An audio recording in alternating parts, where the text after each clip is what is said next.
It really only takes EA opening their mouths for a few minutes to get some pretty clear insight into the kind of company they are and where their priorities lie. In my last video, I talked about Patrick Soderlund's defense for taking the Command & Conquer franchise and bastardizing it into a mobile game during an interview he participated in with website gamesindustry.biz. He in no way, shape, or form apologized for shattering the hopes and dreams of people who grew up with Command & Conquer, and instead talked about how mobile is the future, how we need to start respecting mobile games, how bringing Command & Conquer to mobile is the next natural step, touting its potential to reach hundreds of millions of players, saying that the series is back in a familiar, relevant, and contemporary way, and all the corporate speak that further goes to show that EA doesn't give a flying fuck about the fanbase of their treasure trove of IPs as long as they can keep raking in the cash.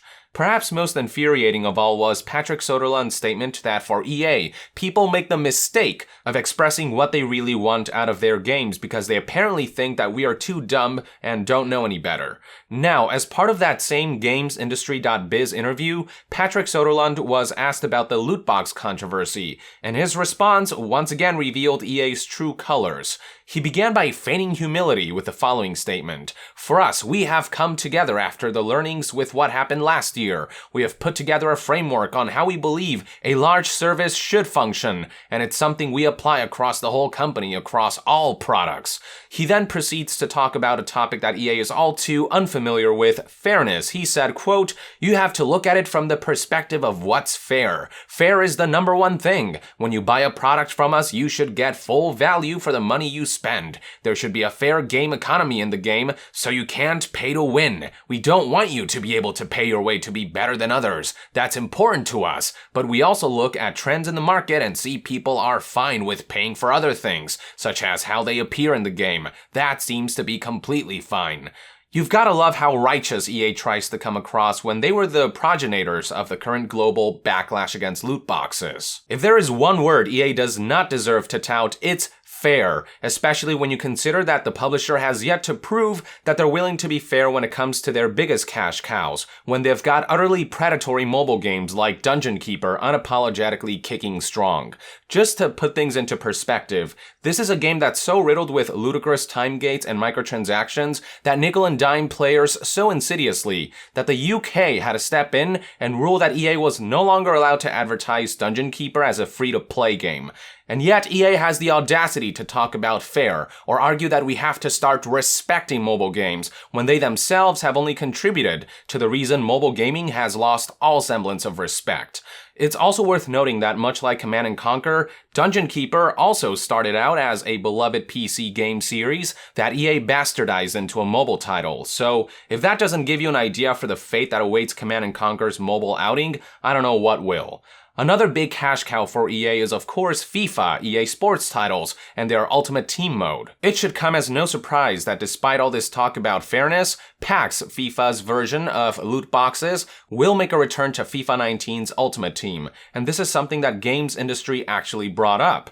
Just as Patrick got done talking about how fair is the number one thing, how important it is for EA that there's a fair economy in which you can't pay to win or pay to be better than others, when confronted about FIFA Ultimate Team's nature as a pay to win or pay to gain advantage mode, here's how he responded. "I think you have to look at Ultimate Team as a mode and a really deep game experience. If you pay $60 for FIFA, you get a game that is ginormous, with a single player campaign in it, with online matches and tournaments, and a lot of free updates. You can choose to partake in Ultimate Team or not. The option of choice is super important. People look at that and say, it's a mode, I can choose to partake or not. That's fine, I paid my money for the game and there's enough value in there even if I choose not to partake of it."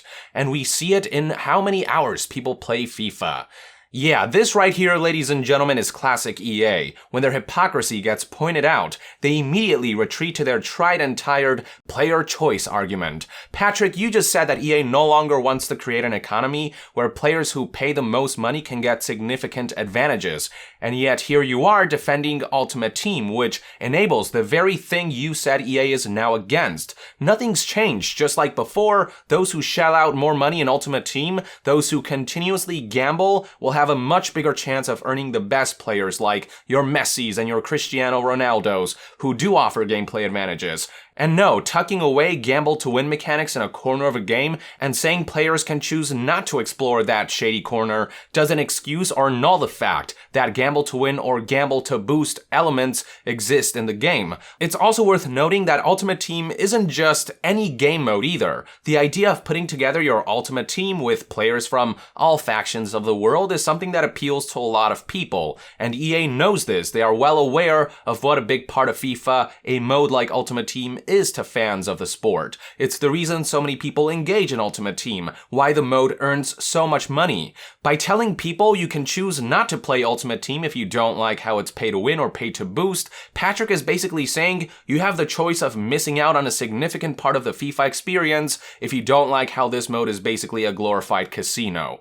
But many people, soccer fans and enthusiasts alike, cannot help shelling out that money for one more spin of the slot machine, for one more chance to earn their favorite players, and this is something that EA intends to exploit. You can't be selective about what you are and aren't fair about, or lay out exceptions that will excuse the implementation of predatory gameplay features. You can't have one foot out the door and one foot in. You're either fully committed to fairness or you're not. And at this point, it's pretty clear that EA isn't trying to steer the company towards a more righteous path, as Patrick would have you believe. The company is simply walking the same path more cunningly.